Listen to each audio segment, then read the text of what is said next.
here we go. Fergus, can you hear me okay? Yes. Hi, Chrissy. Perfect. I see we have a couple of people in the room. So I'll just start with a little introduction, give people a little bit more time to come in. So welcome to this week's installment of Event Insights. I'm Chrissy. I'm Head of Content and Community with Safe Events. And joining us today, we have Fergus Dunn. So Fergus is a lecturer and researcher in event management at Munster Tech University. And today he's going to be leading a session on the education behind event management and the industry around that. So Fergus is going to do a presentation with us here. We'll have time for a quick Q&A afterwards. And just to let people know also, this will be recorded, so I'll be sending around links by Friday if anyone wants to see that as well. So Fergus, I'll hand it over to yourself. It's great to be here today. As Chrissy mentioned, my name is Fergus Dunn, and I'm a lecturer in events management at MTU, which is a new university in County Kerry in Ireland, in the southwest of Ireland. We merged with another college in Cork about 2 years ago to form one of the newest universities in Ireland, Munster Technological University.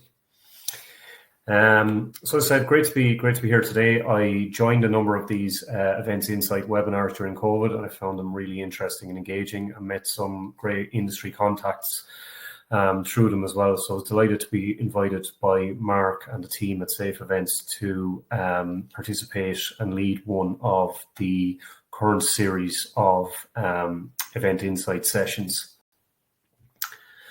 So the topic we're going to talk about today is event management and the link between education and industry, and the opportunities and challenges that those links and partnerships present at the moment and into the future, as we all seek to grow and develop and nurture this this wonderful events industry that we're all involved in.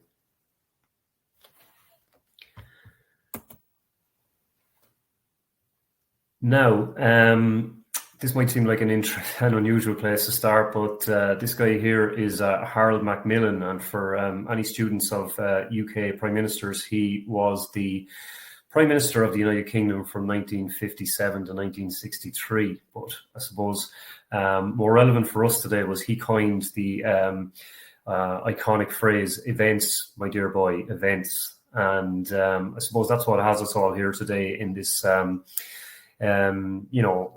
fascinating, challenging, diverse industry that is festivals, events, conferences, weddings, sports, and all the different aspects that make up the field of events and the study of events.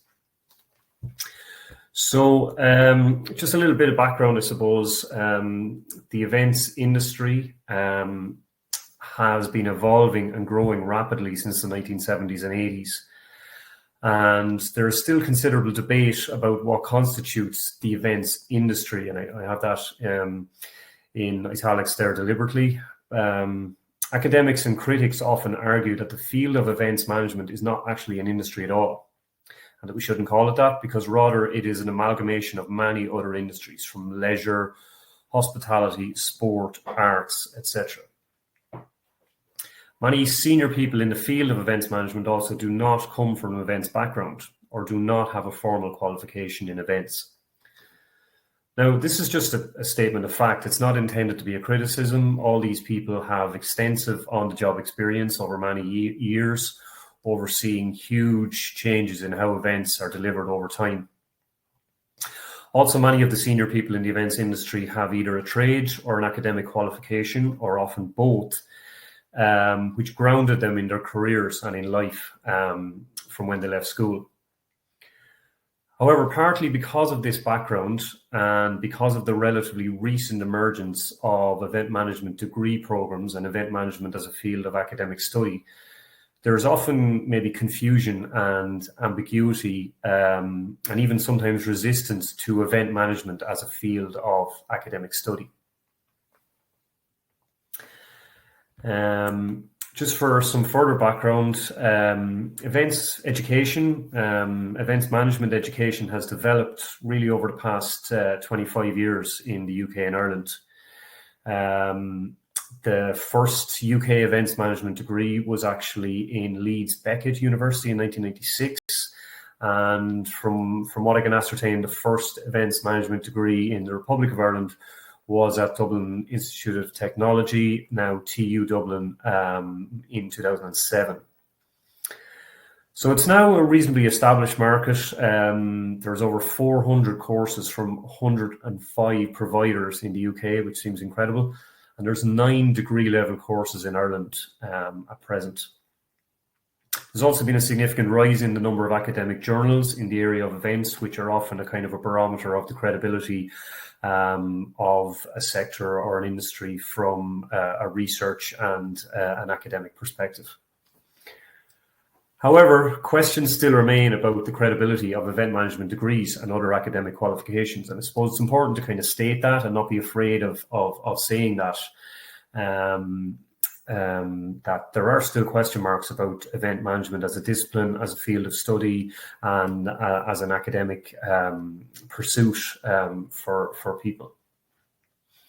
I should mention also, just there when I was talking about event management degrees, that event management is also now a kind of a topic of study for a huge range of other degrees in areas like leisure, sport, arts, cultural policy, even social care and so on. So people realise the relevance of events to many different disciplines and many different areas. Now, on the topic of the question marks about the credibility of event management degrees, some of you may remember this mild controversy from about 10 years ago. This is Kirsty Alsop. She is probably most well known as a UK TV presenter. She was the host of Location, Location, Location. And she ignited a bit of a storm, or a Twitter storm, I suppose, back in 2014, when she basically on Twitter said, like, why are people doing event management degrees? What the hell is that about? Who would want to study for a degree in event management? Just go and get a job, you kind of, you lazy sods, if you like. And this actually became a big controversy at the time, and some people completely agreed with her, and then obviously a lot of people in the events industry were very hurt. I suppose if you had studied events, you're probably going to be somewhat going to have a bit of a backlash to that. But it certainly ignited a bit of a conversation about where events management sits as a discipline and as a field of study.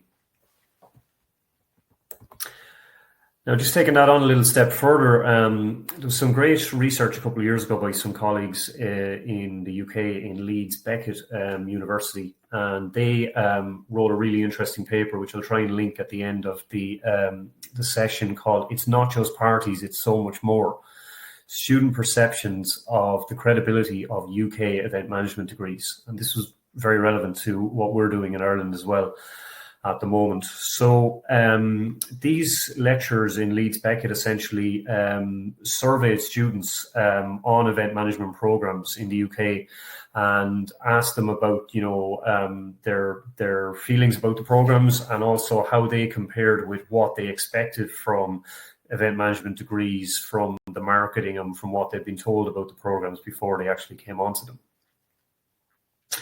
So some of the findings essentially were that there's a significant gap between the way we sell event management degrees, and this is something that higher education and further education needs to think about.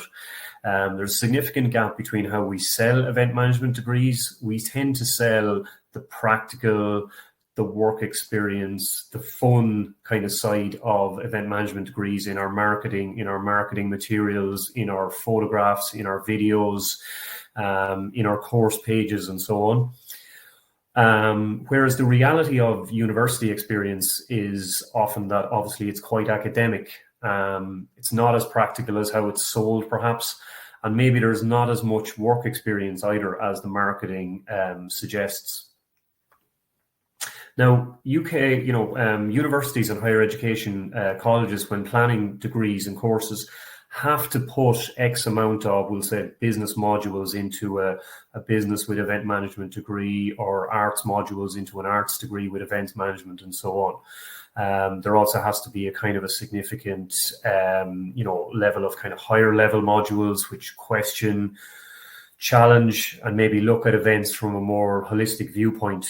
So there's often been, there often has to be a thesis or dissertation, which has to be, means you have to get comfortable with research and research methods and so on. And students then are actually often disappointed that the reality of the program does not match the promise of what is marketed. Now, secondly, in terms of this research from a couple of years ago, we need to be aware as people in the events industry, event professionals, event academics, young people entering the industry, etc., that the parents and guardians and guidance counselors, essentially people who are guiding young people into particular careers or helping them to make career decisions, they still see the events industry as kind of like the fun, kind of cliched idea of mainly just, that it's kind of fun, it's not serious, it's a bit of crack, and it's kind of weddings, parties, gigs, etc.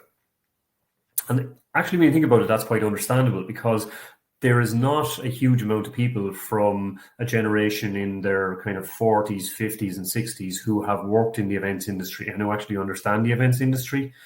So therefore, the cliched perceptions are probably understandable, but it is a problem for us in terms of attracting people onto courses, and then that when they come onto the course, that they often have an unrealistic or an incorrect perception of what events management actually is and what studying events management actually is.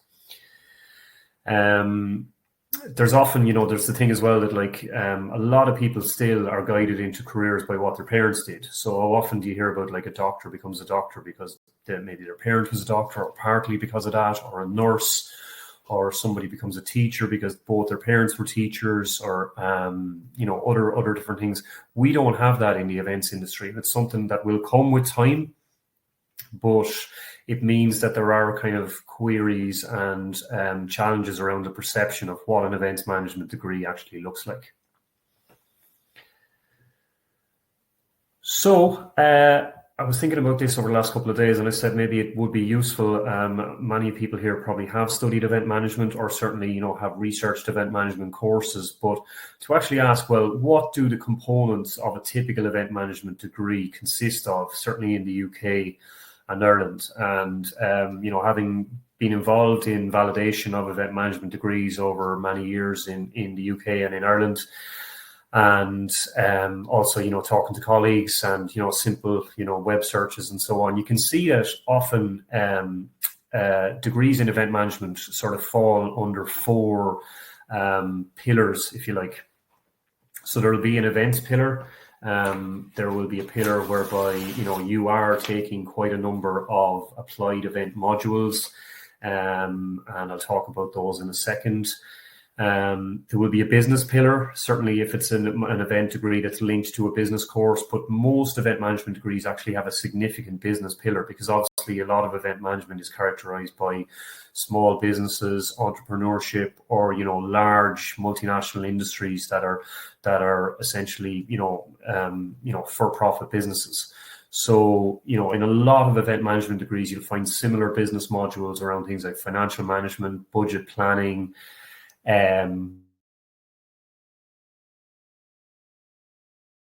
resource management, economics, entrepreneurship, those kind of modules. Okay, there'll be a significant amount of business modules, and again, sometimes students don't like this. They're like, I prefer the art side of the events industry, or the creative side of the events industry, or the technical side of the events industry. Why am I studying so many business modules? It's a fair point. The third pillar then is kind of the whole area. Fergus, sorry to interrupt there. I think the room just rebooted there, and you're not screen sharing anymore. Okay, no problem. I'll get that back again there now.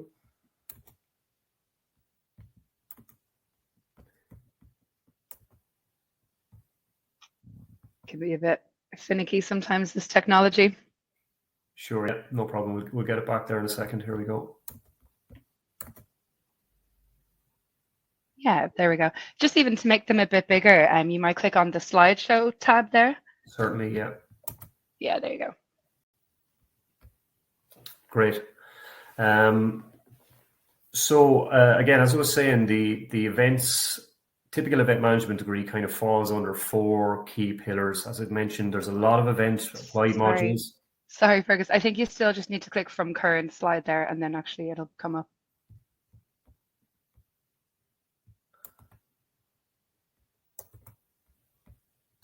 That stopped sharing there now.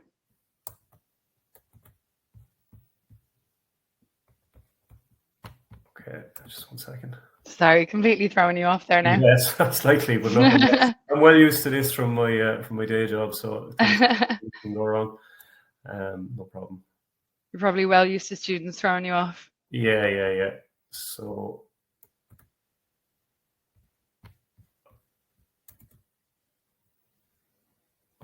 okay, I'll just go back one there. So, are we okay there? You should be on the events strand. Is that the slide you're on? Yeah. Grand. Yeah, it's not coming up huge, but it looks good. Okay. So as I was just mentioning, the 4 pillars that typically constitute an event management degree, the applied event modules, as I've just run through there, a significant business element, which can be a problem for a lot of students because maybe they didn't do a huge amount of research into the course. A lot of students don't dig down into the modules. They're attracted by the snazzy YouTube video or the course page or a guest speaker that they had or something like that. So you're going to have a lot of business modules. Typically, you're going to have project management, financial management, budget planning, entrepreneurship, economics, marketing, digital media, all things that can kind of set you up for the business side of events. Then you'll have personal development modules, which are kind of is a loose heading or pillar, and you'll have things like leadership and team building, intercultural communication, languages, field trip work, which will be like going out into the field for international trips or conferences and so on, and also volunteerism modules. So getting out there to volunteer and getting yourself some experience in the industry. And the other then will depend on maybe the name of the course. If it's, for example, event management and PR, or event management and marketing, or event management and another area like business. So there'll be some other areas on top of that as well. So just to go back to the event strand, these are kind of the things that you might typically expect to see in the applied event side of an event management degree. There's a bit of repetition here. I've taken some of these from a search around the internet last night from UK and Irish event management degree programs. And again, you can see, quite a bit of similarity here and quite a lot of applied event management work. But it's often never enough, and that's something we're just going to come to now in a few minutes around, industry's expectations of education and event management degrees, and also students' expectations of what might be on an event management degree as well.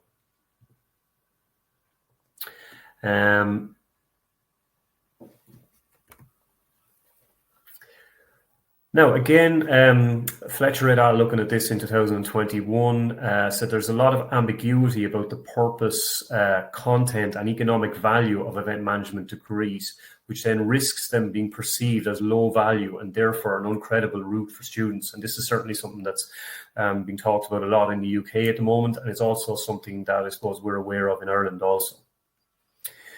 However, degree programs at universities and colleges are obliged to move beyond just planning and management for events, which is often what industry looks for, particularly from graduates, and to offer graduates and people coming out into the world a more holistic consideration of the roles and meanings and experiences of events.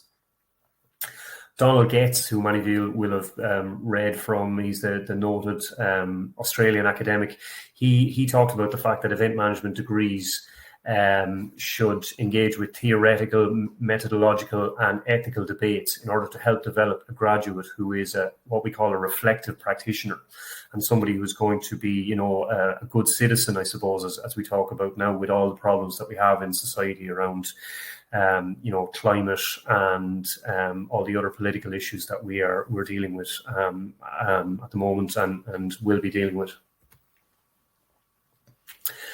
So this brings me maybe to what I would have heard from industry around kind of criticisms of degree programs, some criticisms of our degree at MTU. We have a 3-year BA in event management, and a lot of our academic colleagues will be familiar with industry having certain criticisms, which are often well merited. I'll just run through a few of these now. Sorry to interrupt you again there. Just we're still seeing the event strand slide. Is that still the one you're on?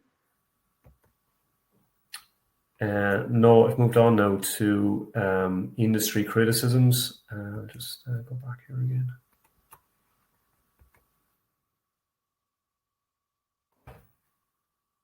It seems the slideshow tab is acting up a little bit. Maybe even just go back into the home tab and it'll work fine. Okay. Can you see that now there, Chrissy? Yeah, now it's after catching up. Okay. Cheers. Yeah, not sure what that's about. Could be just a Wi-Fi connection or something. So sorry if that's probably running ahead.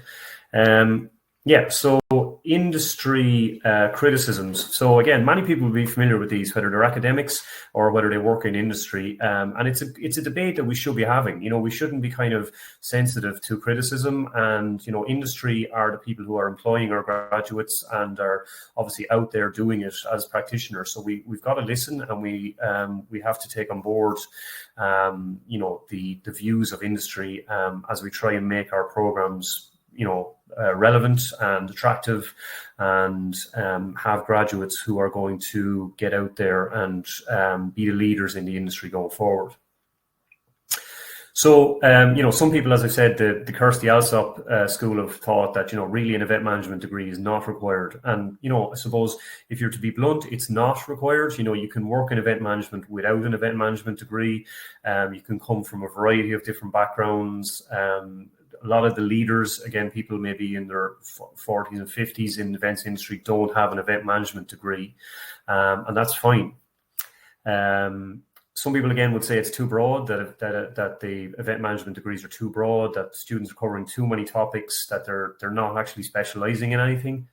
Again, maybe the response to that would be that that's the nature of undergraduate study, that it's meant to give you a broad education, that it's meant to look at kind of wider world topics as well, personal development and all those kind of things. So that actually squeezes the amount of time. And if you've ever sat on a validation panel for a degree, it's often a kind of a trade-off between, well, we'd like to do these things, but we'd also like to do these things, but we only have X amount of weeks and X amount of hours in the year. So it's a tricky one always to kind of weigh up that. Industry often, again, will talk to us and say, look, the degree is not applied enough. There's not enough work experience. There's not enough industry placement time. There's not enough doing.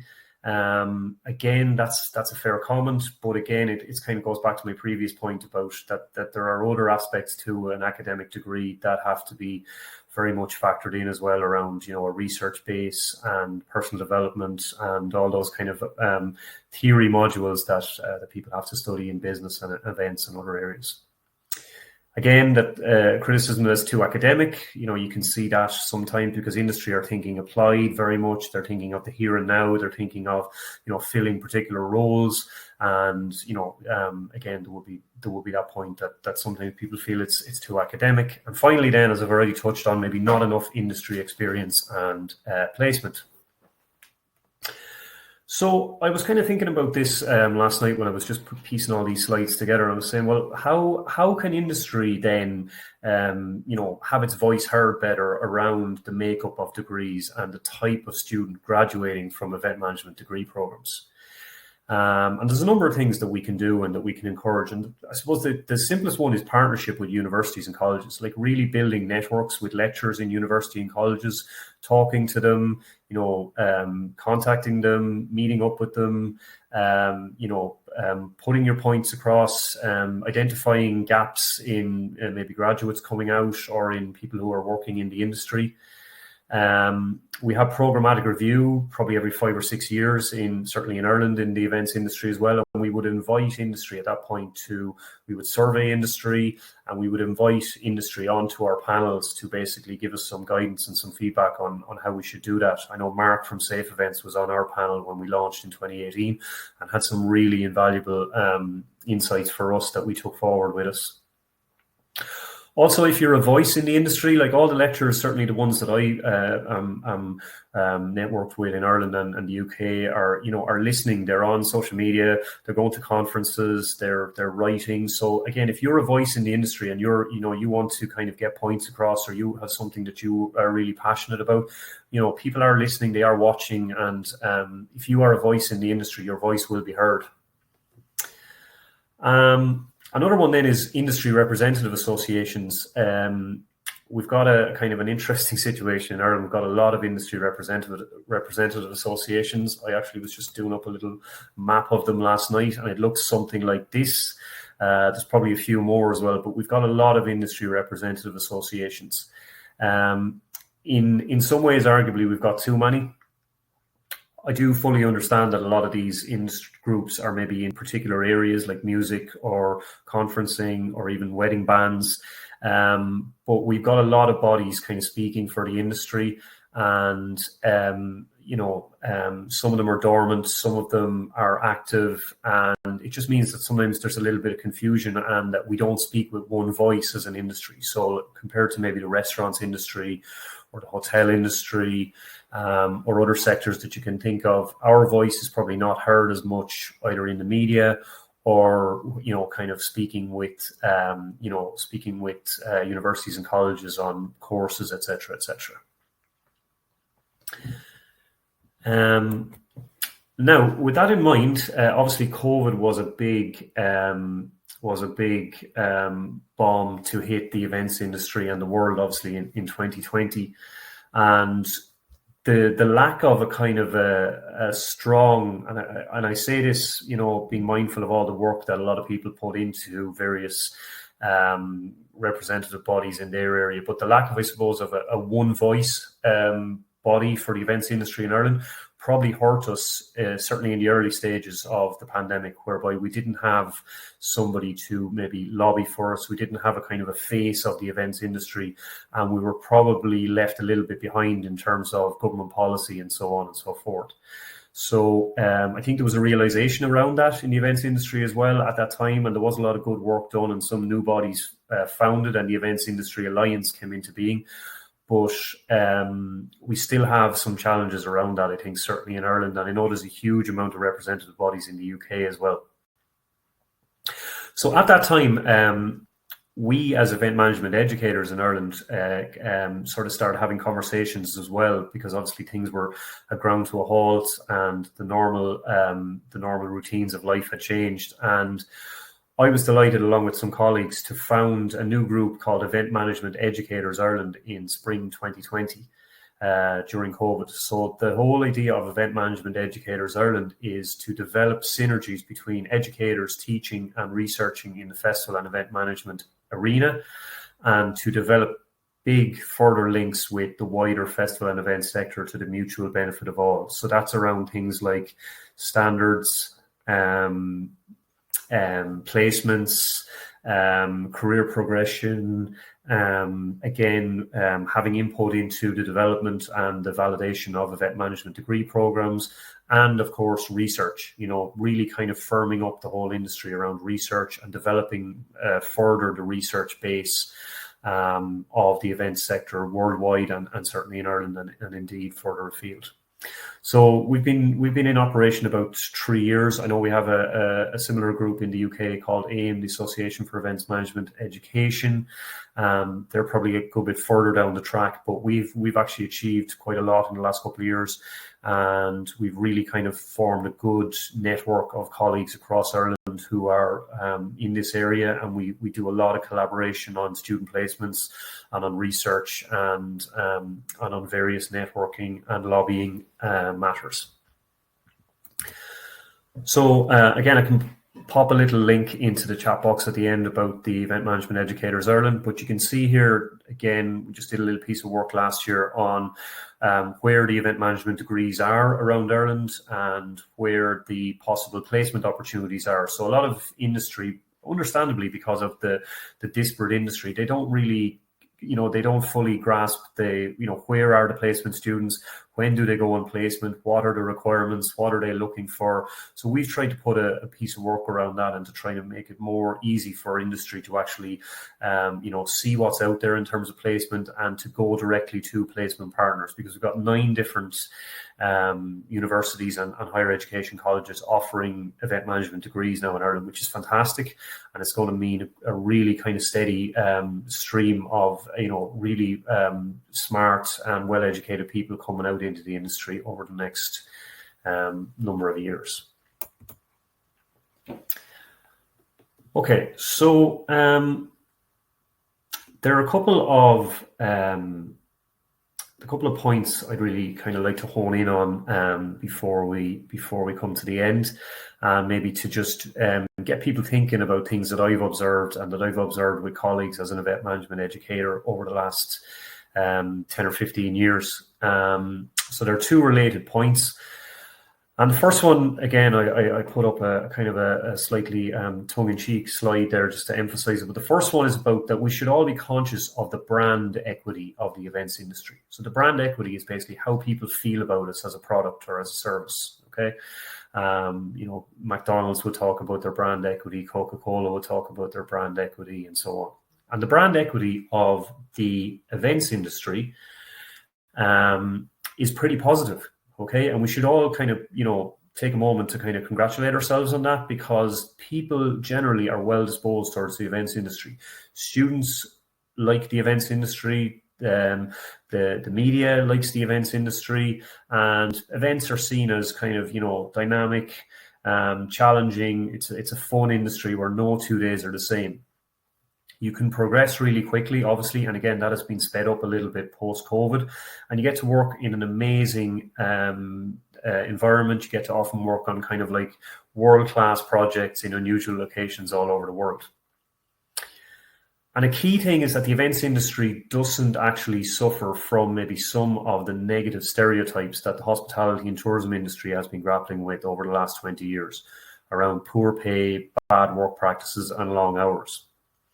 So the equity of the brand in the events industry is strong, but we need to nurture that, and we need to make sure that it stays like that, because actually we do have some of the problems that the hospitality and tourism industry has been dealing with. There are some really poor employers out there, and we shouldn't kid ourselves that there aren't.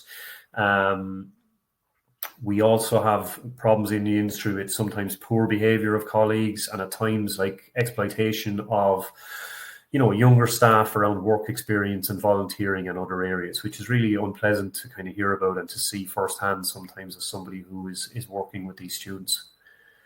We have to be aware of this. We have to challenge it in order to ensure that firstly, people want to make a career in this industry, that working in the industry is sustainable, that it's family friendly, and that people can kind of make a long-term, exciting and enjoyable career in the industry.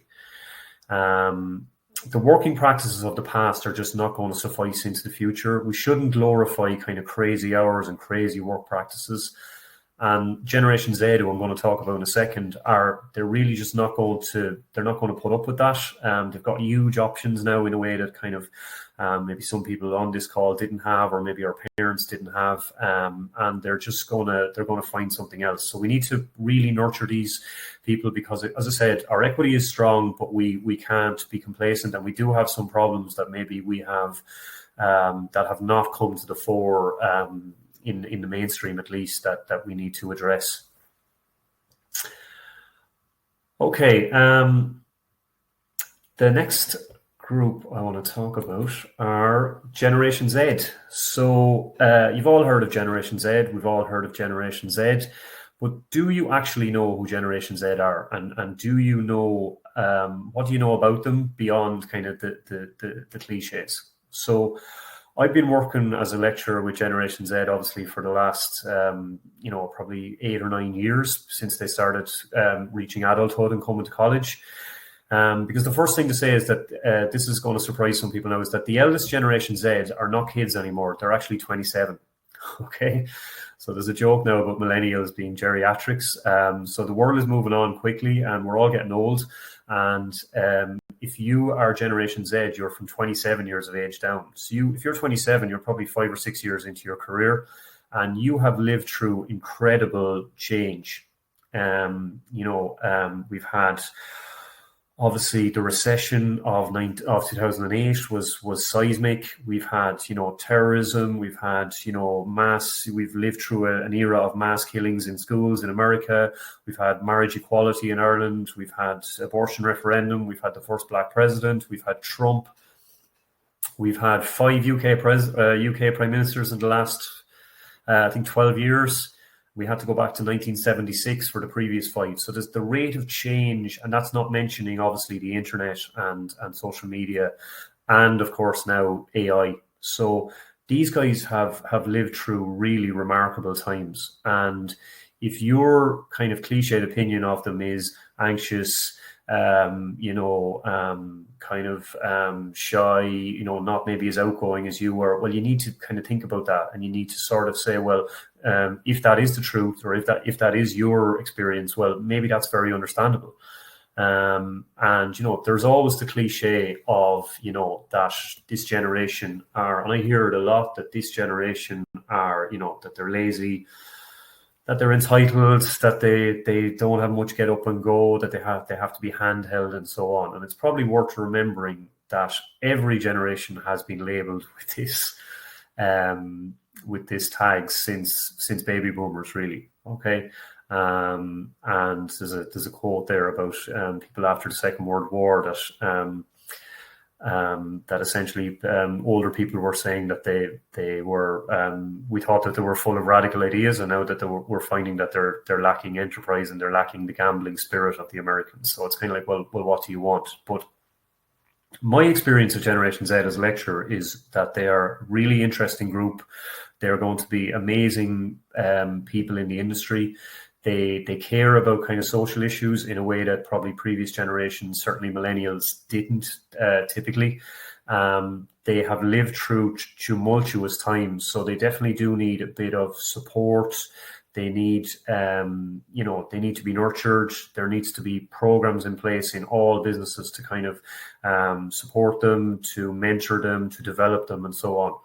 But they do offer, they are a very interesting demographic, and they're here. So you need to kind of challenge, I suppose, your kind of stereotypical opinions of them, if you have them, and you need to probably get out and learn more about them and work with them to kind of see what they're like, because you learn at least as much from them as they will from you, because of obviously the societal thing that they are really conscious of. Like they would really examine, for example, I've been doing some research on Generation Z and events in Ireland over the last few years, and like they would very much examine like the purpose of a company before they think about applying. They want to see that there is a kind of higher purpose to the company, that the company cares about ethical issues, and that the company is kind of contributing to a better society.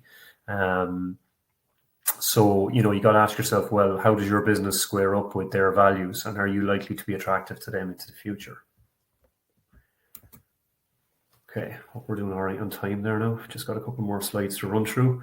Yeah, you're no problem. Good stuff. So again, I suppose I'm repeating myself here, but just to say, Generation Z, fascinating generation. Avoid and actively resist lazy assumptions and stereotypes about Generation Z. They're not 16-year-olds. Some of them are, but some of them are 27. They're heading for 30. They've been around the block. This generation have matured kind of without us even noticing. So you need to understand who they are, how they're different from other generations and from you in many different ways. Particularly, like they're the first generation, obviously, that have grown up with a smartphone in their hand from the time they were a kid.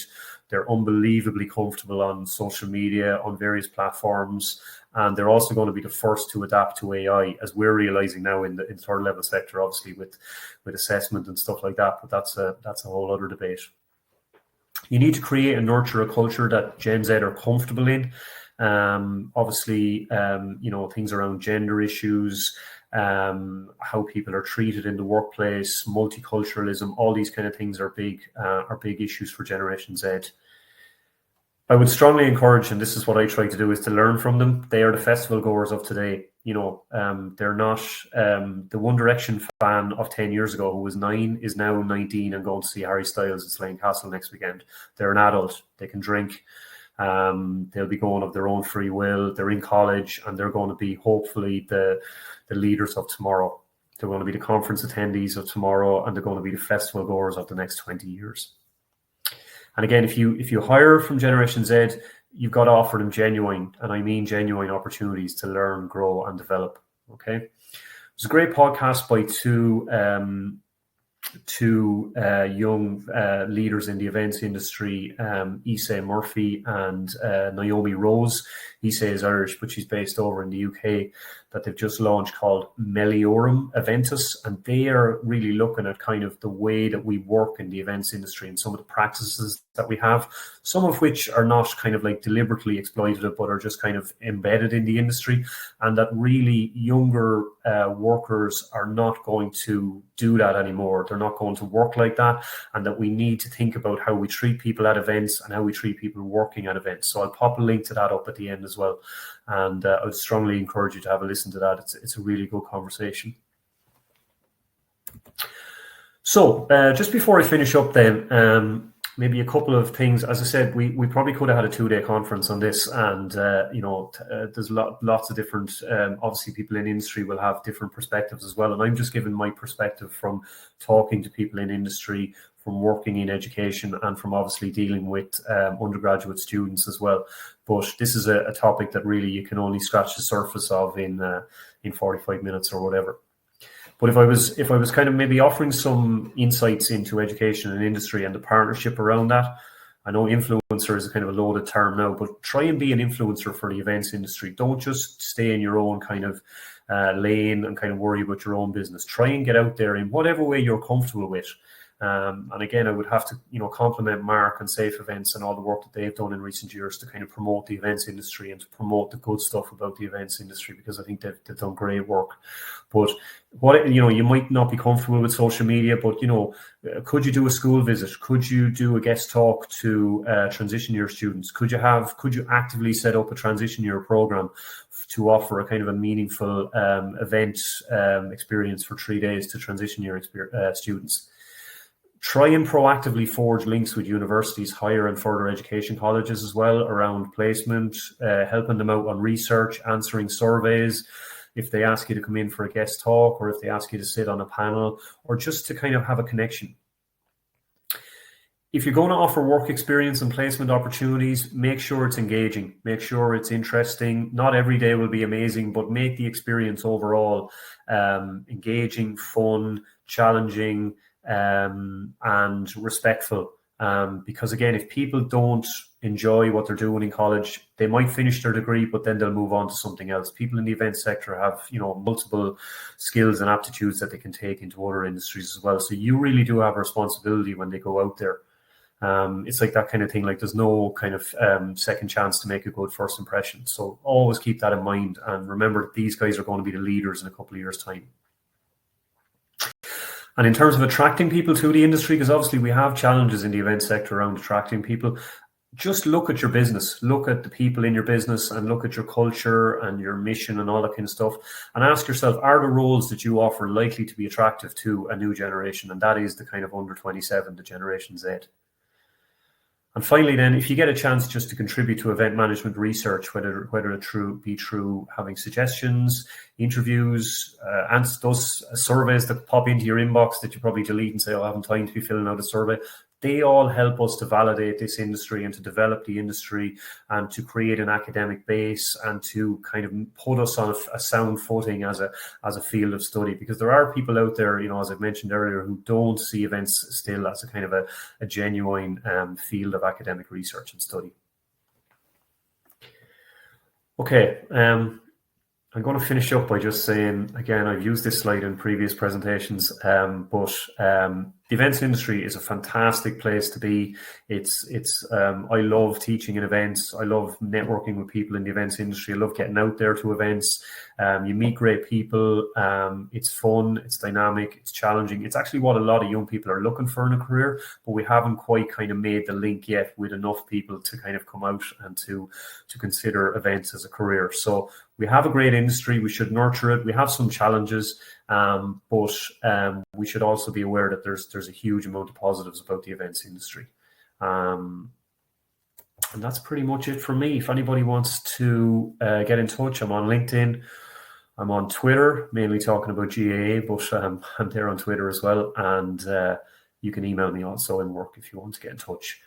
So I just want to thank Mark, Martin, and Chrissy and the Safe Events team for inviting me today. I hope some of this was useful or gave you some food for thought. And if anyone has any questions now, I can try and have a look at those also. So thanks a lot. That was great. Thanks a million, Fergus. As Fergus said, guys, if anyone has any questions, pop over to the Q&A section there, and we'll have a little run through them.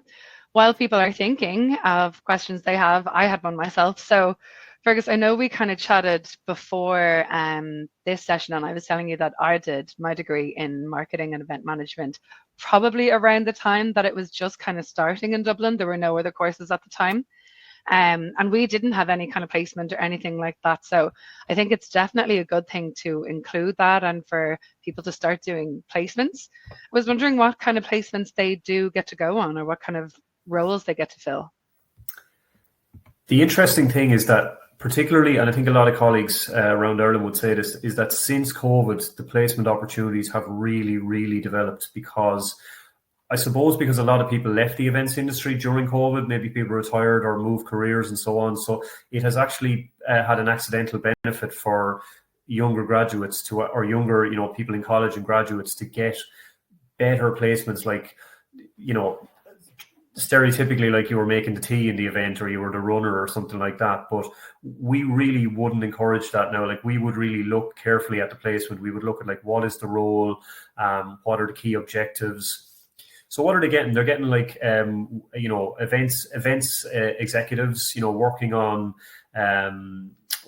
festivals, working on mass participation sport events, working in the marketing team of arts festivals, hotels, weddings. A lot of students are actually really interested in weddings and conferencing. So going in at kind of junior event as a placement at junior event executive role with festivals, arts and cultural events, sometimes like maybe county councils or events bodies, tourism bodies. I'm just trying to think now. Conferences, weddings. That's brilliant. Really kind of interesting kind of, roles, and actually having your pick as well, rather than kind of like having to take the first one that comes up. Like, where actually what normally happens to us now is that a festival or an event we'll liaise with the festival or an event. We'll give them a kind of a spec of what we're looking for, and then they'll come back with a job description and a person specification, and then it's up to the student then if they want to apply or not.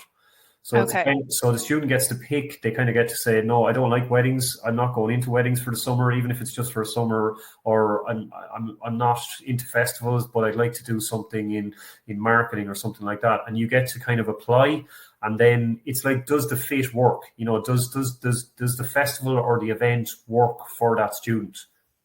You're also you've got to be conscious now. And the other thing is that, like, most of them now are paid. Like, we can't really sustain the idea of expecting people to take an unpaid placement for the summer. We see the cost of living. A lot of students now have they have significant cost factors. So except in very unusual circumstances, we would expect that students would be paid, and they would be paid at least minimum wage for the summer. Okay. And and in fairness, I think most employers are happy with that now, and it again kind of formalizes the relationship then, and it means that that there's expectations on the student as well, and we do say that to the student, that you're not, just because you're a student, there is expectations on you, even at a junior level, that you perform at the level of somebody who's about to enter the industry. Yeah, it probably So encourages them to take it a bit more it seriously as a does. job if they're getting paid for it. Exactly. Yeah. And it also kind of the idea of just that you're valued, I suppose, more apart from the monetary thing that there's a value placed on your time, I suppose. Yeah. Yeah, that makes sense. But great placements out there across Ireland, really, and I'm sure in the UK as well. Really interesting variety of placements in different areas. Big increase in that since COVID. That's interesting because, yeah, I think a lot of people would have expected things to really fall off the wayside because of COVID. But I suppose, as you said, a lot of people leaving the industry, going somewhere else, so there were those gaps to fill. Yeah, I think so. And again, people just not putting up with maybe either deliberately bad practices or accidentally bad practices that there might have been in the past, that like, Yeah. younger people are more savvy now. And again, we can't kind of tolerate kind of some of the stuff maybe that might have either accidentally or deliberately went on in the past. So it's like looking after people, mentoring them, giving them those kind of skills maybe that they can't quite get in college, because of the restrictions of the academic calendar and so on. And setting them up then to kind of move into that first job, I suppose, once they graduate. Yeah, that makes sense. I just popped the podcast there, the Meliorem Eventus podcast, into the chat box there as well. I think it's well worth people taking a listen to. Brilliant. Yeah. And also the various links that you did speak about within your presentation, if you want to send those on to me as well, I'll include those with the recording. Oh, yeah. Fantastic. Yeah. Any final questions then from the audience here, if you want to pop them in the chat box here or the Q&A section, and we'll get Fergus to answer them just before we go.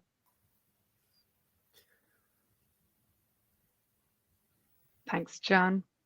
Yeah, obviously, if anyone does have any questions afterwards, feel free to send them on to myself. I can ask Fergus and maybe we can link you up afterwards. But thank you very much, Fergus. That was really interesting. Thanks a million, Chrissy, and thanks to Mark and all the guys at Safe Events as well. And thanks to everybody who turned up and joined in the session. Cheers. All right. Thanks, everyone, for joining.